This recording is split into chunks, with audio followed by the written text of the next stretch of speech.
Good morning, everybody. This is a follow-up video to the under eye concealer video that I did.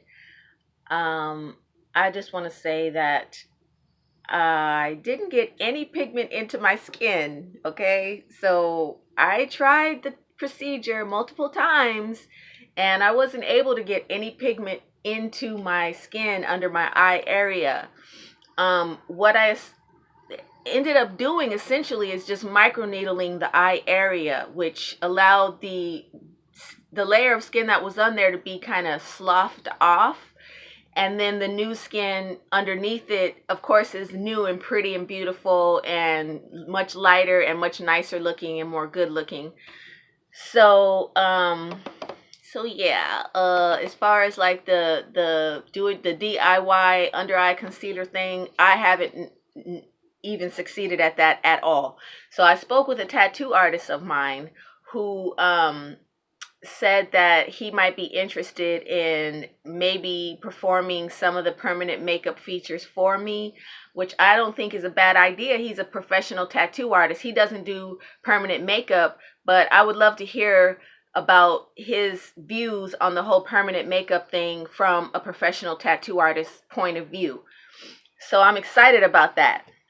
In the meanwhile, though, I got to do something because, as you can see, I still got dark circles under my eyes. I got dark circles all the way around my eyes.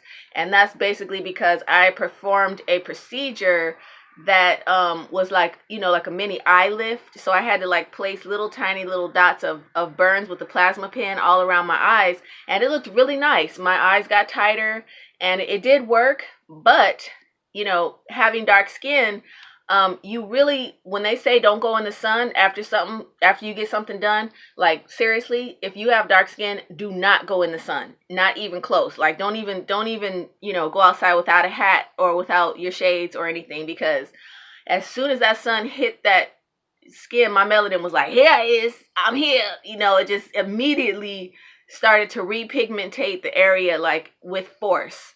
So there, that was the outcome that I had from that. And trying to do this under eye, the DIY tattoo concealer actually microneedled the whole eye area, which really got rid of a lot of that hyperpigmentation. So the skin that's under there now is brand new, but of course I gotta live and I gotta work, so I've been going outside. But it hasn't been as sunny here as it was back when I did the other thing, so thank God for that. So anyway, until I can get it done by a professional, I'm just like, I'm cool on the whole tattooing thing. I don't know, they sell that machine as a tattoo machine, but I don't know what I'm doing wrong. So, cool on that. In the meanwhile, while I'm waiting, I found this book at the library. This book is Make Your Own Pure Mineral Makeup. I went through this entire book last night, and I have to say that I am extremely excited and extremely impressed at the information that is in this book. The writer of this book, she had a skin issue where she couldn't wear makeup. I have a skin issue. I can't wear makeup. I can't wear almost any commercial makeup from any store or any company or anything. And I've invested hundreds of dollars trying to find makeups that I can wear, and the only thing that even came close was a company called 100% Pure, and theirs is the only mascara that I could wear, but their foundation actually irritated my eyes. So everything that I put on my face irritates me in some kind of way, and that's why I want the permanent makeup. So this book shows, it tells you how to do it, where to get the minerals and everything. And so I'm really excited about shopping and getting started on this. While I'm waiting for this, because this is going to be, I don't know how long I'm probably going to shop today, because I'm like really excited about it.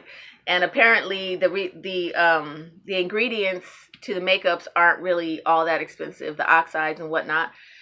So I'm going to be doing a video of that once I get all the stuff. In the meanwhile, I still have to do something about this eye situation. So what I got is 100% cotton cloth, and this cloth is damp. It's been in the freezer for a little while, and before I put this over my face, which is going to take the swelling down I usually don't have swelling, but for some reason I have swelling because after I put that pigment all over and I tried to microneedle it in, or I was trying to tattoo it in, but it ended up being microneedling. But as I was doing it, I noticed that my eyes were starting to burn because that stuff is made with isopropyl alcohol, pure rubbing alcohol. I never ever use that. Now that I know how to make my own pigments, I'll be making my own tattoo pigment, my own permanent makeup pigments as well, using ethanol instead of rubbing alcohol. My eyes have been swollen ever since, and it's been more than a week since I did the procedure. So I'm not going to be using commercially prepared pigments for any reason ever again. Like, you can even make your own hair dye and everything with this. So I'm really excited. So there's 3 things that I'm going to be sharing today that you can do to improve your eye, the appearance of your eye area if you're not able to wear makeup, such as myself. So the first thing I want to show you is something that's like a workout for your face. These are just 2 of the exercises. There are hundreds of them. You can find them online. But these are 2 that help to lift your forehead and also help to get rid of the hollowness under your around your eye socket. So the first one, you want to take your fingers and you want to raise your eyebrows, and you just want to pull your eyebrows down. Okay? So you want to do that for about 10 reps or however many reps you want. You can never get your facial muscles too strong because you just don't work them. That's why they get atrophied. That's why they go flat, because you don't usually work your facial muscles except for this or this surprise look. But if you add resistance to that, then you're actually strengthening the muscle the same way you would any other muscle group if you went to the gym and worked out or whatever. So you want to do that. You want to hold your eyebrows up, and you want to pull your eyebrows down against the resistance of your fingers. And you want to do that for, about 10 reps, and halfway through, close your eyes while you're doing it. Okay? So that's one. The second one is you see this? Just doing this alone helps to get rid of the of the hollowness around the eyes, but this isn't really good enough. You need resistance, okay? All of the facial exercises and all of the things that you see online, if they don't have resistance, you're not really strengthening muscles. You're not really doing much at all. So you want to hold this area down and then do it. Okay? Now you're strengthening the inner eye muscles. And this is going to help to eliminate some of the hollowness under the eyes. So now that that's done, I'm putting this nice, cold, cool cloth over my face. Oh, yeah. It feels so good.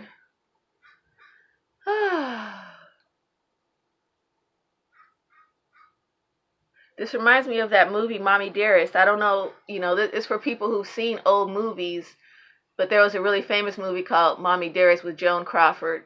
And there was a scene in that movie where she did her beauty routine, and she basically had a huge bowl of ice. And she would get up in the morning and she would just dunk her face in this bowl of ice, And it was just like so gnarly. Like, she would lift her face and it would just be all sharp, you know what I mean? Like, her skin would be all tight. And I would love to do that, but that just seems like that's high maintenance to try to do every day. So I'm just doing the lazy version of the Joan Crawford beauty routine, and just taking a 100% cotton. It has to be cotton. It has to be absorbent. It has to be something that won't irritate your skin. I have extremely sensitive skin, so I can't use polyester or any other synthetics on my skin with water on it, because it will irritate.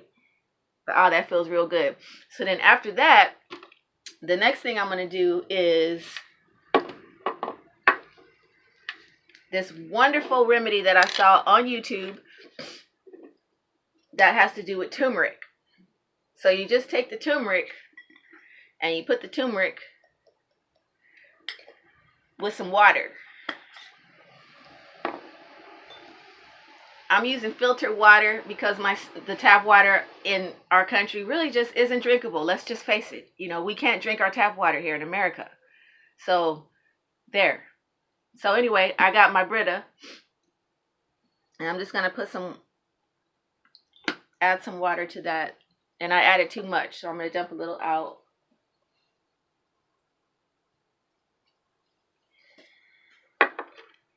And this still isn't even the right amount, but you want this to be a paste, okay? Mine is really way too watery, but I'm not going to add more because you can just add more until it becomes a paste. And what you want to do is just apply this all around the eye area. All around this whole dark area. Oops. Yeah, this is basically really watery, but it's just a demonstration. Okay. So you want to have a nice thick paste around your eye, which I did not succeed at doing here at all. I should have put the water in first and then put the turmeric. I'm just learning. So turmeric will stain everything, okay? So, you know, just keep that in mind. Anything that's going to come in contact with this turmeric, it is going to stain it. I can guarantee you that. Even if you think you're not getting it on something, it is going to get on something. So be careful with the turmeric. But what turmeric does, it's going to get rid of inflammation in the eye area, which is going to bring down the swelling, and also it's going to improve the color of your eye area and lighten it and brighten it, especially if you have really dark circles around your eyes. I used this when my circles were even darker, and there has been a major improvement. Another thing that you can do to improve if you have puffiness around your eye, and really just in general as a beauty tip, is to get rid of your pillow. Don't ever sleep on a pillow. Sleep on your back without a pillow, because if you sleep on your back with a pillow, you're going to hurt your neck. So sleep on your back without a pillow, and that's going to keep the fluid from collecting up into your face. And you don't want to be sleeping on the side, smashing your face like this against a pillow, because you're going to be creating wrinkles, and also you're going to be all puffy and stuff when you get up in the morning. This turmeric, even though it's just water, it's already feeling like it's taking the swelling down. So you want to make this a thicker paste though. One last thing, I want to share a phenomenal purchase that I made that's getting me closer to my dream of zero waste. I care a lot about the environment, and so I do everything I can to not produce more trash than necessary. So what did I get? I got a battery charger. I've always had battery chargers, but I don't know what happened. I moved not too long ago, and I don't know what happened to my other battery charger. So I've been buying dollar store batteries just like everybody else, using dollar store batteries, tossing them away. I have tons of remotes and everything that I need batteries for. So I got a battery charger today. And this, these 4 batteries that are in here, these will last for 2 or 3 years, and instead of having a stack of 50 batteries that I'm going to throw in the landfill, now I'm only going to be throwing away 4 batteries in a couple years when these run out. So thanks again for watching. I appreciate anybody who's watching these videos. I'm brand new. I'm just starting out. I have a lot of ideas for videos, and there's going to be a lot more to come. Have a good day.